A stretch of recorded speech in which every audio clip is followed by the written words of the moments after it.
morning.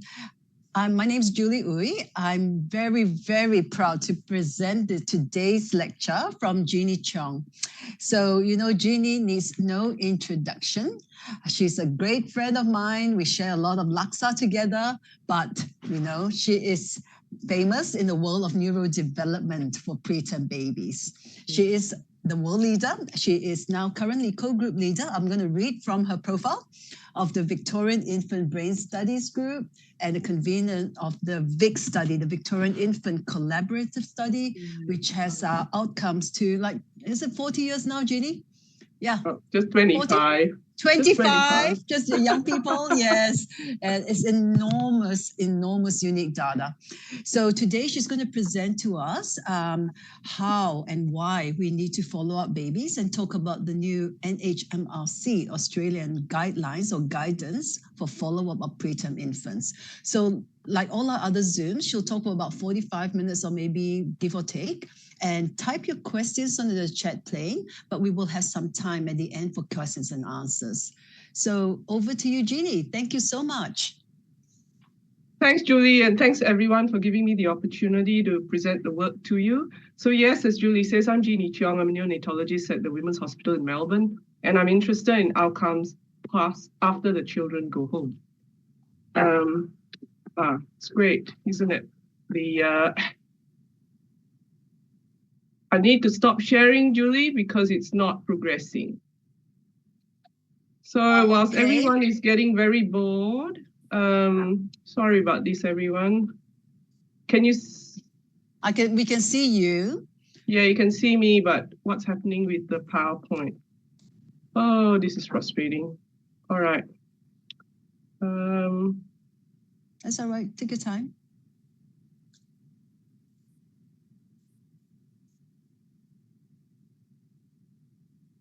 I don't usually use this computer. Okay. There you go. That is action. Yeah.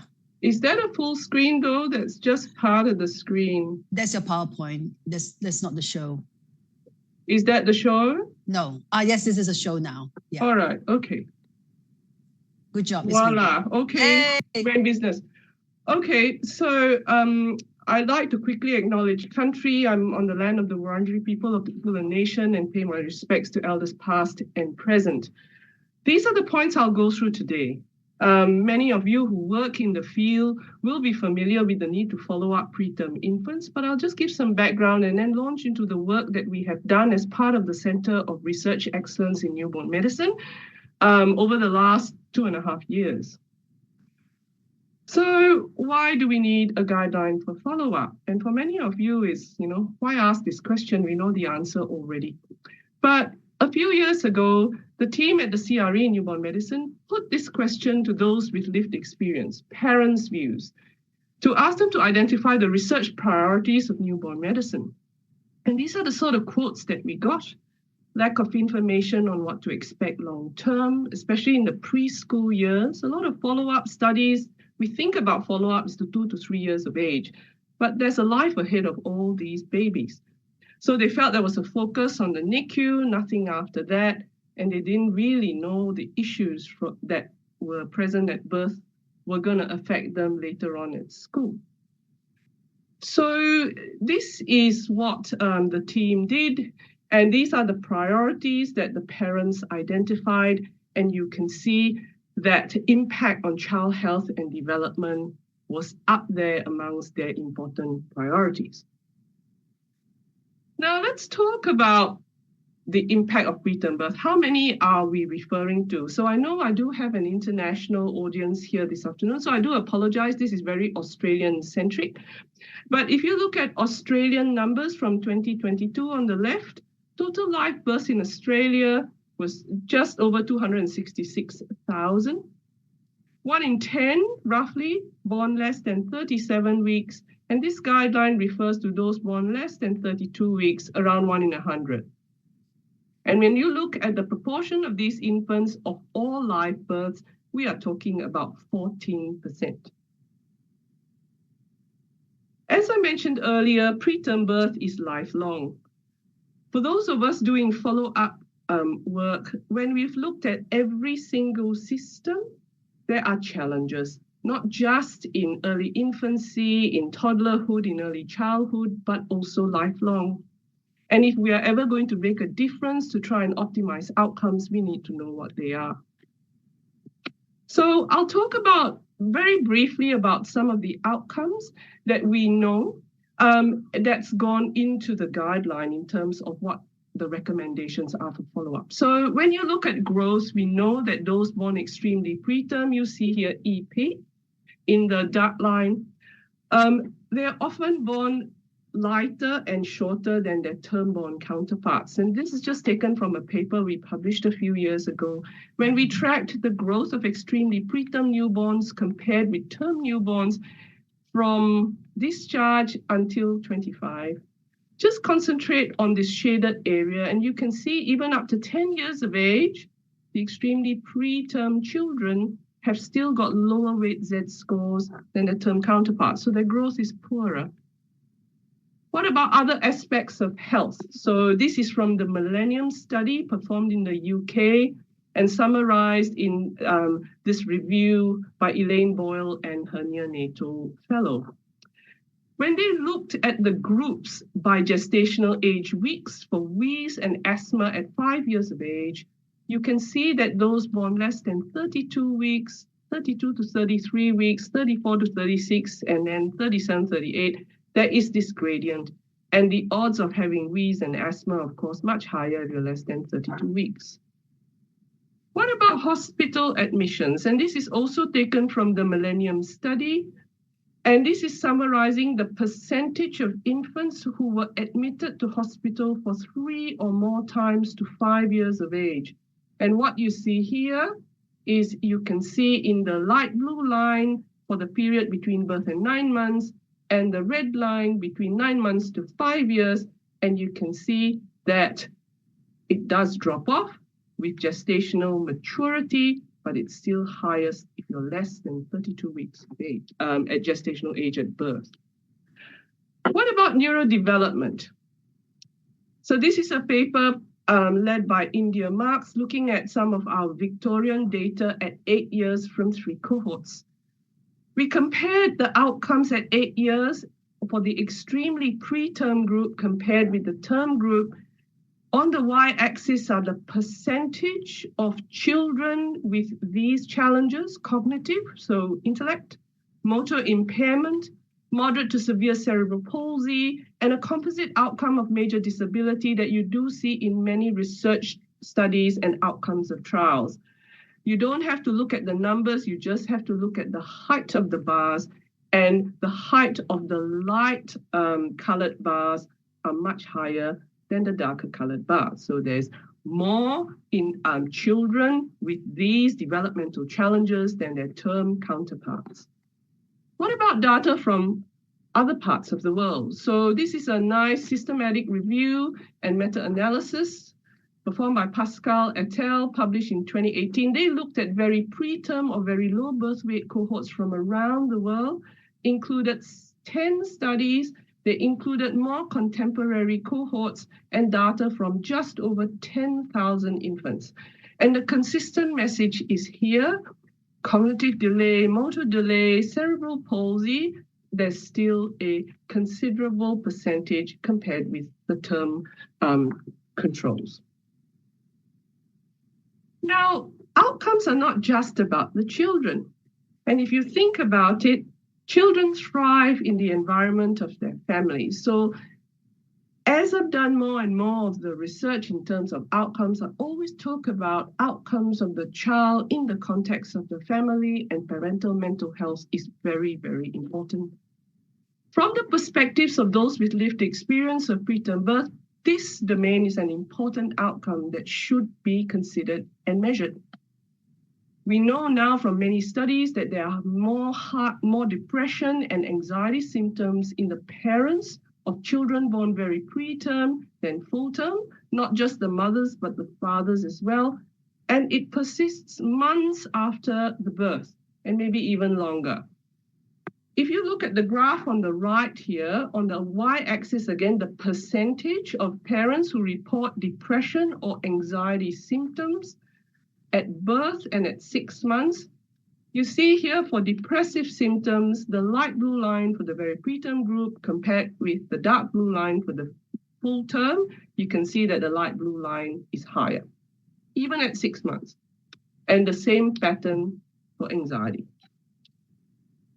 What's the status of preterm follow-up in Australia? And this was in 2021 when we started the work. Hopefully it's gotten a little bit better, but we haven't done the survey to see this.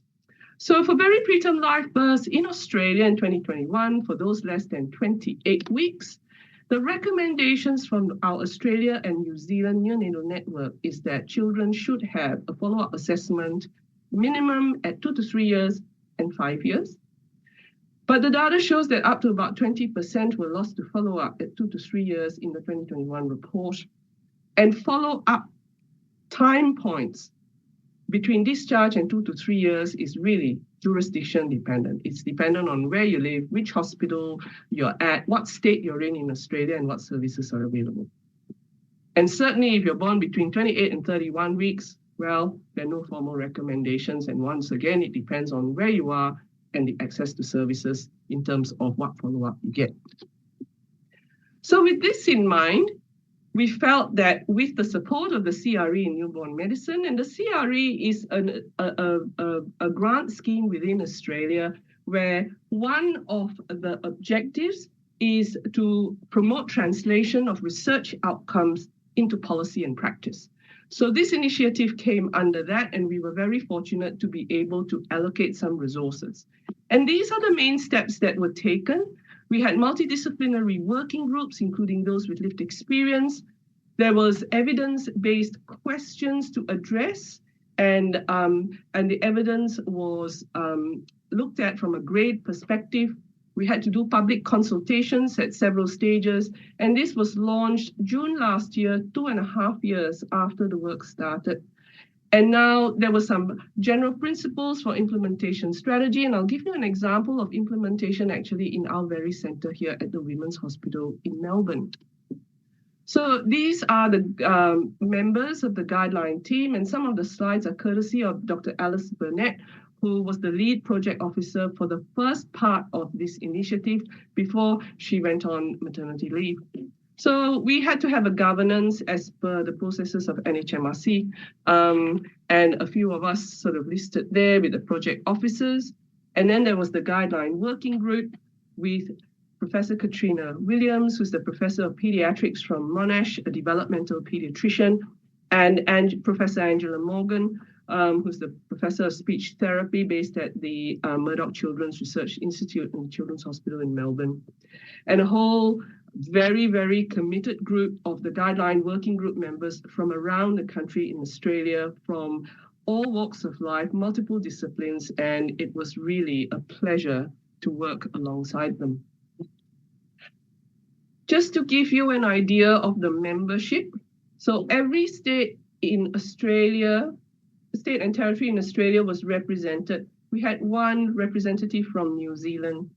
We had members in the working group with lived experience of preterm birth, health professionals from hospital and community settings, including early childhood education and refugee migrant support organizations, and of course, representatives from the First Nations. We took this guideline recommendation to school entry. And why not after that? Well, because it was just not possible and feasible. And I'll show you some data in a minute that really explains why. So what steps did we have to go through? So the first step was that our project officers searched for existing guidelines. One of the easier ways to produce a guideline is not start from scratch, is to look for existing guidelines and to see if we could adapt those guidelines to the Australian setting. The NICE guidelines were from the UK, were probably the most comprehensive available at the time, as well as the European guidelines. But after looking at the details, we did not feel that they were addressing a similar priority that we wanted to address. So we decided not to adapt guidelines, and we decided to develop our own based on the priorities that were set from the Delphi study and also from the multidisciplinary working group. So the working groups were set up. There were clear rules about how these had to be done as per NHMRC processes. Then we had to define the scope. What was our guideline going to include? Age, domains, main questions. This had to go out. This had to be voted on by the working group and then went out for public consultation to then help us finalize the scope. We then had to systematically review and synthesize the evidence using grade methodology and draft evidence statements. There were 8 meetings that we had, and voting had to happen, and we needed, I think, at least a 70% vote to be able to pass important sort of decisions. The systematic review came up with 30,500 studies to be reviewed. And this is really hats off to the project team who worked very, very hard with a very, very short time frame. And then we went on to write the draft guideline, and this was reviewed at multiple points by the working group. And then it also went out for public consultation for comment. And we had to respond to every single comment that we received. And once again, that was a big learning experience for the whole team. So where did we get to in the end? The guideline was then independently reviewed by several reviewers, not just within Australia, but also some international reviews. We had to respond to the reviews and make the necessary edits. We revised that. And then this had to be taken to NHMRC Council, where one of the chairs and myself were there available to answer questions from the council.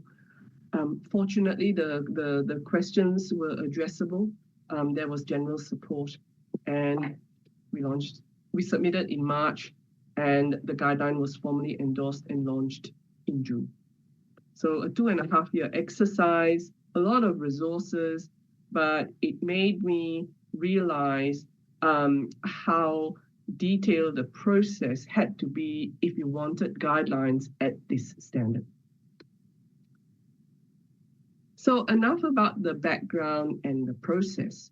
So what did we come up with in terms of recommendations?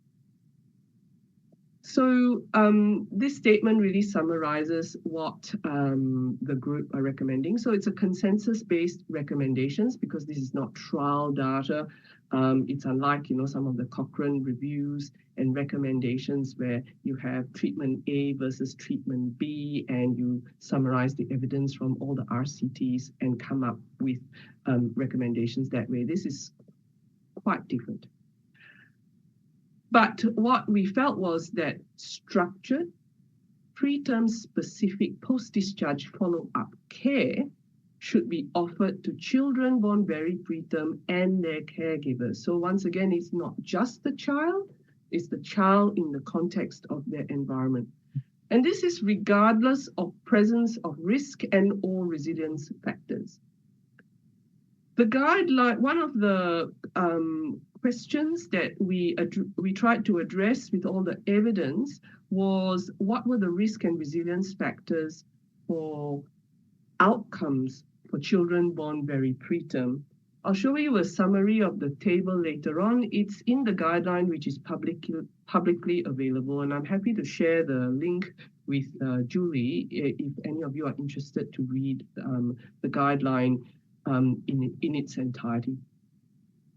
The clinical practice points were set out to give people a framework, a minimum set of contact ages and priorities.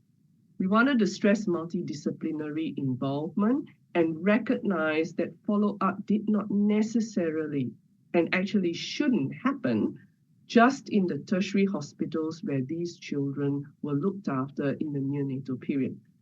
So we had to consider hospital, community settings, universal settings, primary care, absolutely key. Now, much as I hate hated the period of lockdown during the COVID pandemic, it did actually have its silver lining. And one of the important things that it highlighted was the potential value of telehealth. And we also wanted to highlight in the guideline that follow-up did not necessarily have to be in person, face-to-face, and that flexibility was the key, and telehealth modes should be considered when and where appropriate. So if you're ever going to look at one page in the guideline, this is the page I would recommend. So this is the follow-up schedule, the recommended schedule that I have adapted from the guideline. Don't be put off. Don't say, oh my goodness, we can't possibly do this in our hospital. Let me just talk through it with you. And certainly I can speak from the Victorian sort of perspective that quite a few of these time points are already happening in practice. It's really more to sort of say to people, look, these are the important ages, and make sure there's a point of contact if at all possible. So looking down on the left are the priorities, and we've divided them into physical health, development, quality of life, and the family.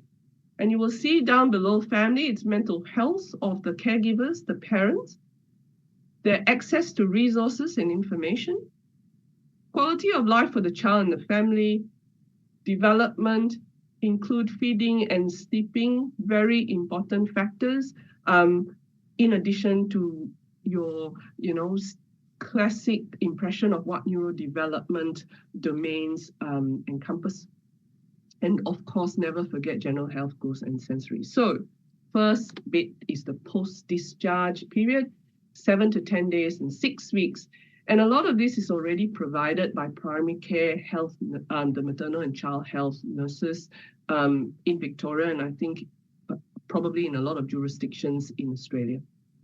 Why 7 to 10 days? The parents really, those with lived experience on the working group really highlighted this age as a very important time point. They've just been discharged from hospital, they've had a lot of care, and then suddenly, bang, they're home with very little support.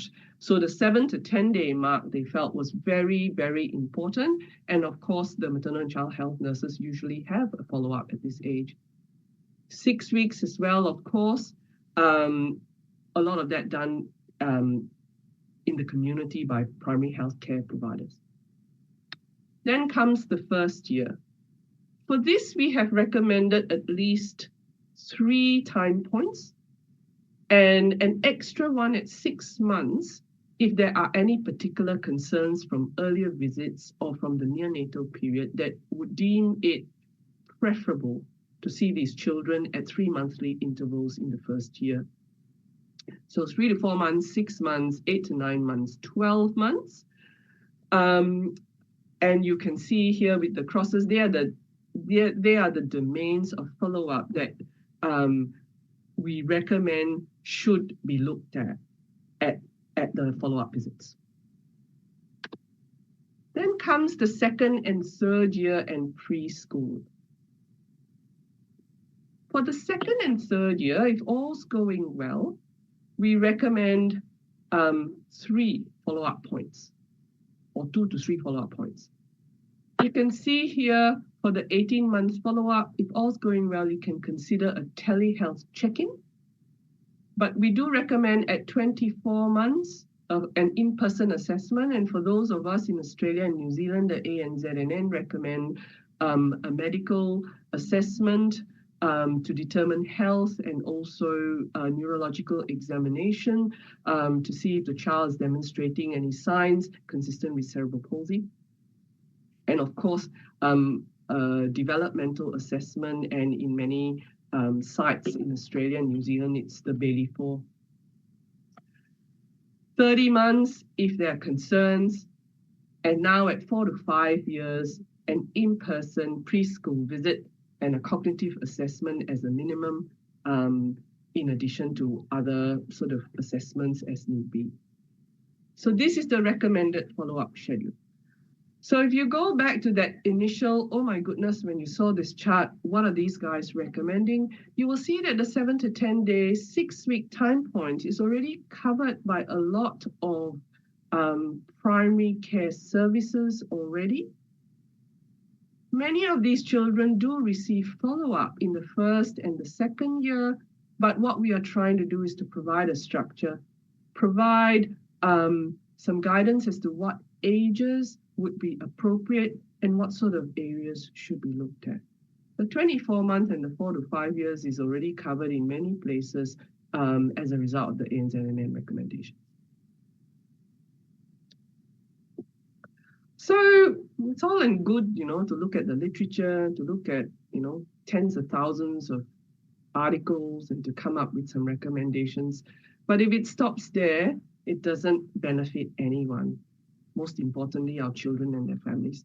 So what are the practicalities of implementation? And I just want to share an example because we've been going through this at our very own center in Melbourne.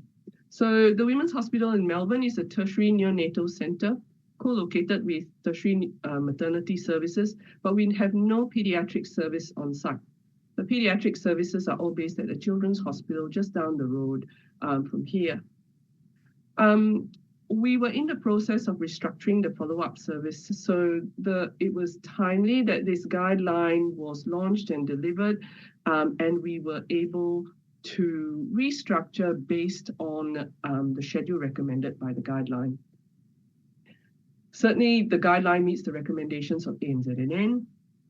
And for ANZNN, I've alluded to earlier, a Bailey and now Bailey 4, neurosensory assessment, cerebral palsy assessment, and a cognitive assessment at 5 years. Now, with every jurisdiction, there are funding constraints. And after modeling, what we worked out that we could offer was in-person assessments, less than 28 weeks, less than 1,000 grams as per ANZNN. But we did have the luxury of extending that up to 32 weeks as per this guideline.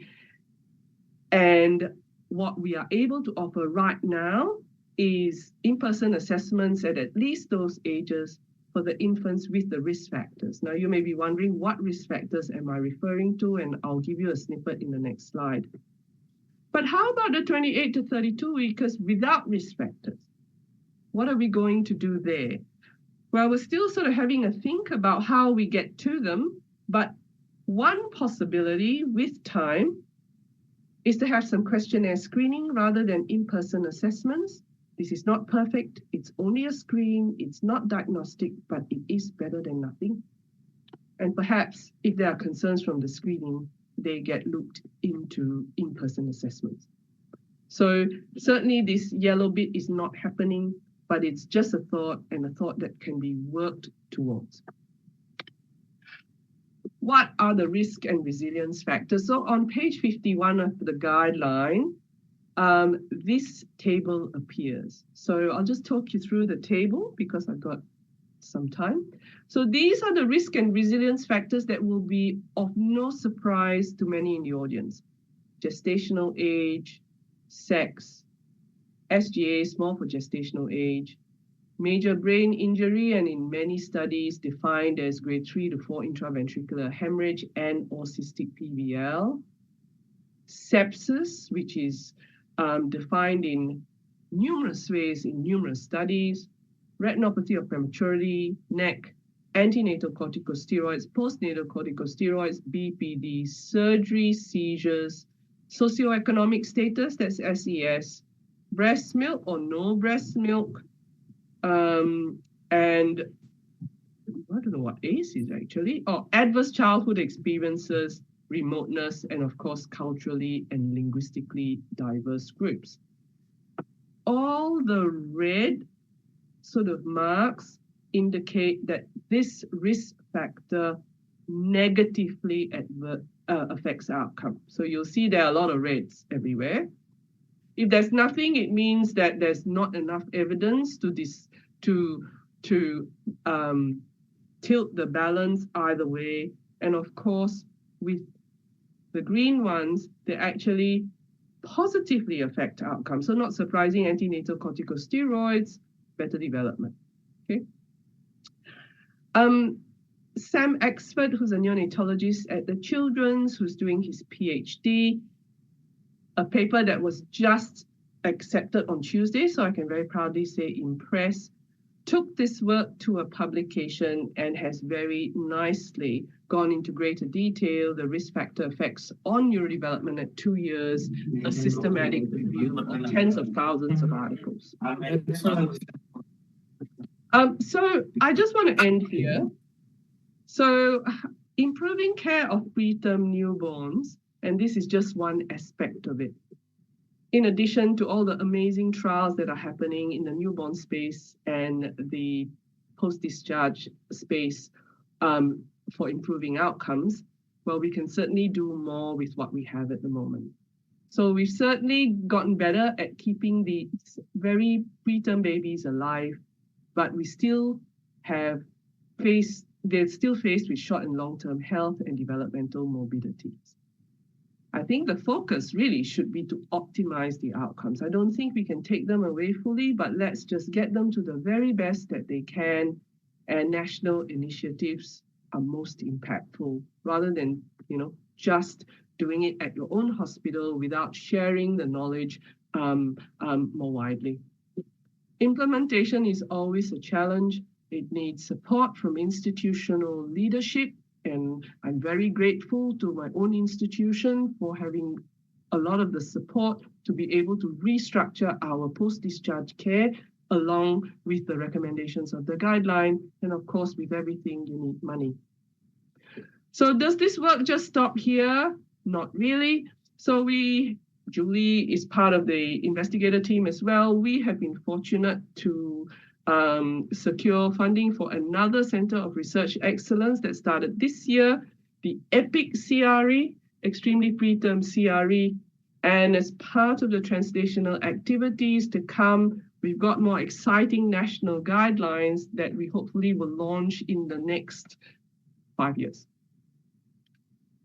I want to acknowledge everyone who has contributed to the guideline. And what I haven't got on this list, which is not possible to list, are all the researchers, all the children, the participants, their families who have come and been very committed to all the follow-up studies that have been the evidence base behind what I have been able to share with you today. So I'll end here. I'm very happy to take questions. I always believe a short presentation is better than a long one. Thank you. Thank you so much, Jeanie. You've got some questions online, but I will take advantage of being the host to ask the first question. So in your chart, you had boys sleeping better, is it? That's very interesting, yes. Okay, have you seen my son?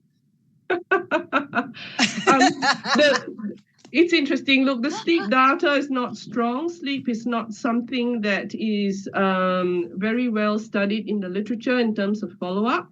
So the data is not strong, but sleep is an outcome that is very important from the perspectives of those with lived experience. So I think, absolutely, for those of us who have sort of been through sort of looking after young children, you realize how tough it is when children don't sleep. So it's an area I think that certainly deserves more research, but from the evidence that we have so far, boys do better. Ooh, okay. Well, come to my house. Anyway, we have 2 questions online, and please, guys, just type your questions on the chat page, and or unmask yourself if you want to ask Jeanie the question directly. We'll start off with Brooke first, who asks, where would language impairment fall in these domains? It's under development. So when you think about sort of neurodevelopment, there's a neurosensory aspect to it, and then it's usually broadly divided into cognitive, language, and motor. Okay, thank you. And because Anki, one of our nephrologists, has 3 questions or 3 statements, Anki, can you unmask yourself and ask them directly? Because this is a very important question, I think, because we focus on the brain, but we missed those little kidneys. Anki, are you still there? Yes, I'm here. Hi, Professor Cheong. Thank you so much for your lovely lecture. My name is Anke. I am one of the nephrologists working with Julie in Randwick, and I am myself 6 months short of being a neonatologist, but I decided to pursue nephrology instead. I've done lots of research on long-term outcomes of preterms, including neurodevelopmental assessments. But when I looked into this and when I studied your preterm follow-up guideline, and the word blood pressure is mentioned, I think once. So fortunately, it's there. But I was just wondering, most of those follow-up studies focus on neurodevelopment, and understandably, that's the most important concern for most parents. But the long-term risks, especially those with AKI, their long-term cardiovascular risk is really pronounced. And I was just wondering how you are planning to incorporate that in your guideline, if blood pressures are part of your standard follow-up schedules, and how we can improve the awareness among neonatologists, among pediatricians, that it is so important to assess the long-term cardiovascular risk of especially those extremely preterm. Gosh, cardiovascular risk is something that I am concerned about. We have late adolescents and outcome data, topic for another talk, where we track their blood pressures, and their blood pressures are higher, and the disparity is getting greater when from 18 to 25. I am concerned. At 8, we did not find any differences in blood pressure between the preterms and the controls, just out of interest. Yes, blood pressure is important. Yes, it was mentioned there. We did have general pediatricians on the working group that did highlight the importance. In terms of the follow-up, you will see general health up there. We haven't forgotten about general health. Neurodevelopment is important. It is not the most important. I'd like to think of it as part of the general suite of what we called it growth, health, and development, not just neurodevelopment. So yes, blood pressure is important. This guideline takes it to school entry. We don't have enough data to talk about, to recommend more assessments from a cardiovascular kidney perspective just yet. However, we are very well aware that people are getting increasingly concerned about the kidneys, and let's wait for the data to come out to give us more direction and guidance as to what follow-up needs to be done apart from measuring blood pressure. You will notice that we do not recommend invasive blood tests or urine tests at this age because we just don't have the data. So we recognize the importance. I respectfully disagree that there is not enough data, because I think there is heaps of data that the small for gestational age, the children with AKI, that there is a 1 in 10 risk of developing chronic kidney disease in those groups. So 1 in 10, that means that a lot of these kids have incidental signs of a higher cardiovascular risk. And I've done research myself in teenagers where there is not hypertension, but their blood pressure is 1 standard deviation higher than their term-born controls. So I'm not sure which data you're waiting for, because it is out there that there is an increased risk, and I'm very happy to share those data with you, or to be part of your working group to raise awareness about the long-term cardiovascular risk. I think we can have a discussion about the strength of evidence that has to go into national standard guidelines. And that is a discussion for another day, but I do respectfully take your point from that perspective. Thank you. Yes, thank you. I'll go to the next. So if there's Flora's got a comment. Does the project include follow-up and audit on the implementation? Not the initial project, Flora. because this was really delivered after a few months after the funding ended for the previous CRE. But now that we've got another CRE, I'm kind of hoping that we will be able to incorporate that into that cycle. The implementation is difficult. We decided not to have a general recommendation for implementation across the country because every jurisdiction has its own challenges. So for now, we are taking the strategy of individuals to supporting sites. And it's nice that we've been able to do that sort of at our side. I see Jen Walsh on the call. So Jen Walsh is my colleague at the Women's, and she really sort of has led the project here. So thank you, Jen. Very proud of her. But hopefully we can share some of the learnings to support other sites implementing this. Brooke says, thank you. Victor's got two questions. Questions to ask. I was going to say, yes. Sam, thank you, Sam. Hi, Jeanie. We are looking forward to your visit in April for the this in Singapore. So am I. Okay, my questions are, there are many from the low middle income countries in this audience. And many of these standard developmental assessment tests are very expensive. Like for Singapore, like to do a Bailey and, or Wechsler scale at 5 years or later assessment, it costs nearly $600, excluding consultation. That means nearly $700. So all these tests for all the babies, ELBW babies, are they needed?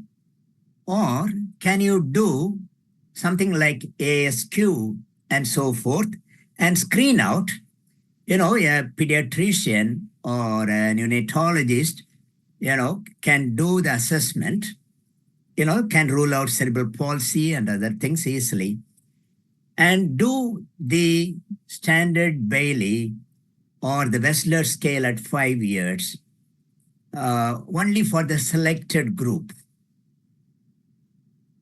Sam, I think you hit the nail on the head. So one of the points I made was flexibility, and on the slide where I talked about implementation at our own hospital, we can't see everyone in person. So there's always the thought about, can you screen and then select those who need to be seen? So I absolutely agree. So this guideline, I do apologize. I realize there are international attendees today. It's an NHMRC, Australian NHMRC endorsed guideline. So it was specifically targeted for our population. However, the principles are still there. And I would think that it should be able to be adapted to local conditions. So you are right. Bailey assessments are expensive. You need staff, you need money, you need resources to be able to do that. And not everywhere can do that. But yes, you can get access to a questionnaire for screening. And then those who screen as high risk, you bring them in, or you do whatever you can within the confines of resources. And at the end of the day, it's really to make sure people don't forget to check at those ages with those children. I think that's the way I see it. I think when people think about follow-up, they think, you're not going to come in for a half-day assessment. That's not follow-up. Follow-up is making sure that you check in. Now, what levels of follow-up you provide, that really has to have so many factors involved. Does that answer your question, Sam? Yeah, it does, but there are, a lot of challenges. I don't disagree. Yeah. And I'm not saying, and it's a challenge, but I think if we as a community of neonatal pediatricians, we spend so much time, effort, and resources in the NICU, I would think that it would be such a shame, almost irresponsible, if we didn't find ways to optimize outcomes longer term by seeing how we can provide better evidence-based structured care after they go home. That's just my approach. My other question is, what about 32 to 36 weeks? You know, you have stressed about the problems of late preterm. I have read your articles, you know, and some hypoglycemia guys, they say, oh, that cohort also need to be followed up. So much so, we end up in following up, you know, very high-risk babies. I tell you, 30 outpatient clinics, you know, per week for our doctors. That drains us out sometimes. So I think each jurisdiction has to determine what their priority groups are. Even though this guideline was devised for very preterm children, you will see a lot of the domains are very broad. And I think any child who has been sick, who potentially has a long-standing impact on either their health and or development and or blood pressure, can follow the principles of this guideline, but who gets in person, who gets more often and less often, I think you have to work out within your own organization what resources you have and how you can deliver them. Remember, there's telehealth services. Okay, it's not free, but it is probably less expensive than bringing the person in to see them for a half hour, an hour, 2 hour appointment. Thanks, Sam. I see another question. Okay. Talk about advocating. Thank you, Mantho. Advocacy was one of the things we would hope that this guideline would be able to provide the different centers. 4 to 5 years, unachievable, resource limited parts in the top end. Absolutely agree. I do not believe we little people will have access to, if there are there any, at best we can only do Griffiths. Is this acceptable? We can talk more, Mantho. The guideline is not about what is acceptable and what is not. It's about what is recommended. Actually, I didn't go into detail, but as part of the guideline, we do have a list of assessments that are used. We didn't want to recommend, so some have got an asterisk to say that they are recommended because they're more broadly used. But the working group did recognize that, you know, developmental assessments, different ones are used throughout the country. So yes, Griffiths is used very widely in some parts of Australia, and there's nothing wrong with that. So long as you have some formal way of assessing development. And yes, you know, if you can't get psychologists, you are challenged from a resource perspective, then, you know, how else can you deliver? There are questionnaire screens. Once again, there are screening questionnaires. So I fully appreciate that point. That was something that we discussed at every working group meeting. And I hope that helps, but send me an email if you want to have more of a discussion. Okay, so we are coming to the end of the hour, Jeanie. Thank you so much. Look, I mean, Mantho's raised a really good question because, you know, the highest risk areas of preterm births are usually the ones with the lowest capacity for providing care. So it's something that we as a global community need to address because we're so focused on saving tinier and tinier and tinier babies that we sometimes forget about the other people, the 28-weekers, the moderate to late preterms, that we have no resources left for. I guess we should have a magic pot of gold and give you all the money so you can tell us what we need to do. I guess before we leave, Sam has one last comment. If the Bailey scores at 2 are normal, can we, I suppose he means ship, Sam, not skip, not ship, the formal testing of IQ at 5 years? Sam, there are many studies that show that the developmental assessment at 2 years, even the cognitive scores of the Bailey or the MDI of the Griffiths, is not strongly associated with cognitive ability at 5. So if you do have the resources for the highest risk groups, you will be surprised that you will still find challenges if you are able to provide a cognitive test at 5 years. If we were so confident about 2-year developmental assessments, then, we wouldn't be bothered to do them later on. But as we have followed the children up, the older, the better, I think is the saying. But you can, once again, it's back to not being a purist, not saying all or none. These are the recommendations. What can we do within the confines of the available resources? So that's step 1. And step 2 is how can we then advocate to try and get more resources? I mean, there's never enough resources, but how can you advocate, or how, we devise the system to be able to accommodate at least a little bit more. It's not easy, but if we don't aim for the best practice, we will always be providing suboptimal care. Thanks for the wise words. Yeah, thank you. Yeah. Okay, thanks everyone. Thank you, everyone. Thank you, Jeanie. The recording will be there to share, hopefully. No one's doing anything weird in the background. So thank you again and have a great week. Bye, everyone. Bye.